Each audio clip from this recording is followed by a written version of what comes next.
Hey everyone, welcome back to Math Jamboree. Today we are diving into the exciting world of solving systems of equations. Whether you are preparing for a math test or just love to challenge yourself or just preparing for digital SAT math test, this video is just for you. Let's jump right in. All right, let's start with the basics. A system of equations is simply a set of two or more equations with the same variables. Our goal is to find the values of those variables that satisfy all the equations simultaneously. Sounds fun, right? So there are some strategies you can use to solve during the digital SAT. That you will be allowed to use your calculator. Remember, in the exam, there is a one digital essay, the calculator they provide during the exam on the right top of your screen. It's the Desmos calculator. You can just put this data in there and you can just find the solution. Actually, this automatically does that for you. Or if you want to just solve it algebraically, you can solve this question in this way. Let's read the question first. Y equals negative 3x and 4x plus y is equals 15. The solution to the given systems of equation is x and y. What is the value of x?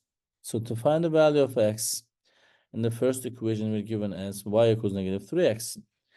In the second one, let's isolate the y. So let's get rid of 4x from here.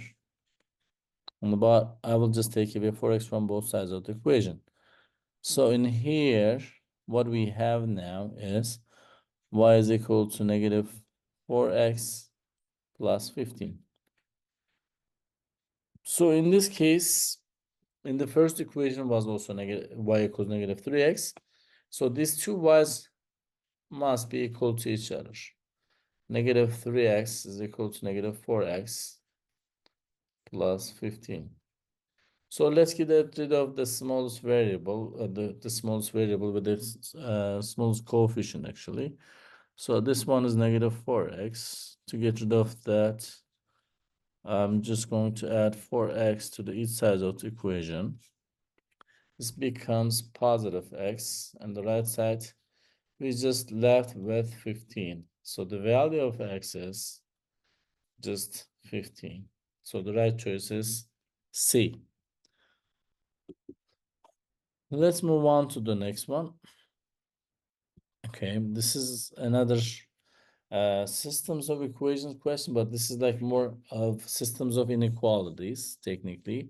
They're really similar to each other, but there is a small guide I will just show you. If you are, let me give you a hint. If you're gonna use, let me show you one formula that I teach my students to use. You will use dashed line and solid line. Okay, let's say, let's draw like this. And I will put here shade up. I will just say shade up. And here I will just put, so maybe I should need to move, I'm sorry, let me move this, let me write it this way so that we can have space to write in. Shade up and shade down. What I mean by this is, if you have inequality sign greater than, you're gonna use the dash line and you're gonna shade upside of the inequality in the line. But you're doing this when y is by itself. So you're gonna have y by itself. Either it's gonna be greater than or less than. So you will shade it down, but you're gonna use the dash line again. For the sign we have less than. You will shade up and use a solid line for greater than or equal to symbol. And you're going to shade down if you have less than or equal to, and you're going to use a solid line. So based on this information given, this would be really helpful to solve these questions. For instance, these both of the inequalities you're given when you're given y by itself, which means that for the first inequality, we will just shade it down because less than or equal to. Both of them are, the first one is less than or equal to, it's a solid line. This is a greater than or equal to, a solid line. All choices are given as solid lines, so it doesn't really make any differences in this question. But I just wanted to show you sometimes you would be able to eliminate some of the choices, and you can just go ahead and pick the right answer by doing your by just doing an educated guess. So 2x plus 3, we all know that y equals mx plus b, which means that where the m stands for slope or the gradient, if you're studying British curriculum, b for the y-intercepts. So in the graph, you will have 3. So this is, all of them are passing through the 3. You see that? This is 3, this is 3, this is 3, this is 3. And the slope is 2, so it goes that way, 2. So 2, yes, the slopes are 2. But we will need to shade it down of the graph. So this line, you need to shade it down. This is shaded up. So I'm just going to go ahead and eliminate this. This is the line that they shade upside of it. They shade it up. So we can just, okay, this can stay. I'm not going to eliminate that yet. For the B, so let me see. They were supposed to shade it down. Sorry about that. This. They also shaded on the left side. So this is up. So this is gonna be eliminated. For the B, they shade. This is the graph we're talking about. They shaded down over, which is good. Over here, they also shaded down. This is the down of the part. Either the answer is either B or D. Let's check with the other one. Y is greater than 0.5x minus 6. Minus 6 graph. So they are both are passing through the -6. But we're going to shade, do we shade up or down for this one? Based on the graph we have on the right side, we're supposed to shade up. So up of this line will be shaded. So this is up, but this is also down. So one down, one up. Technically, the answer is B for this question. I hope you understand this question. So let me move on to the next one. All right. This is again a unique, different type of a question you might face during the exam, this type of questions. They didn't give you separate two inequalities, but they kind of gave you in this form, which means that to get your inequalities, let me show it with a different color. For instance, this and this, 1 is less than x plus y, is one of the inequality. Let me show you the other one. X plus y is less than 2 is another inequality. So what are we talking about? 1 is less than x plus y. And we're supposed to isolate the y. Remember, I'm just going to take away x from each side. Negative x plus 1 is less than y. So in this case, we're going to use a dashed line. They're all dashed lines. And we're going to shade, since in this case, negative x plus 1 is less than y means y is greater than negative x plus 1. You know that, right? Because y is in the greater side. So we're gonna shade up of the -1 x plus 1.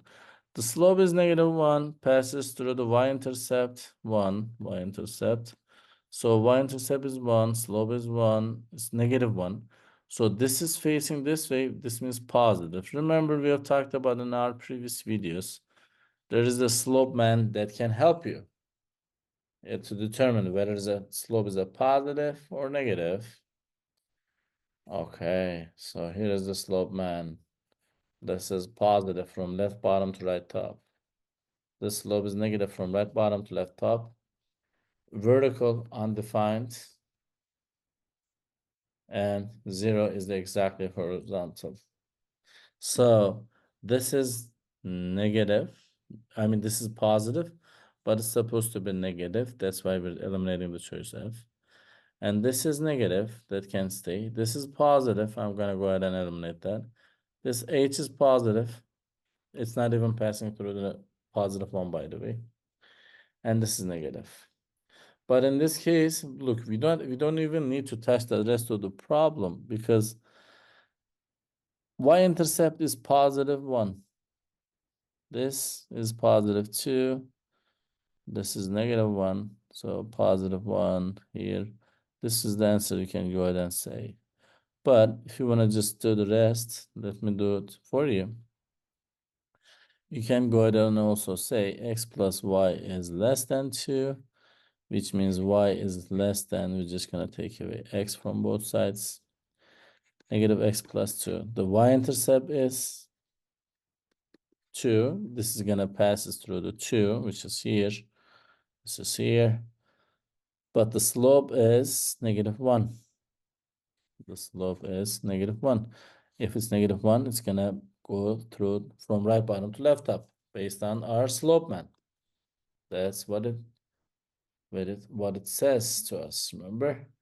So based on this, over here, so you will see that again, 2 and positive, so 2 and negative 1, and you will shade it down for these because less than. For this one is up, so after the up, it's going to be shaded.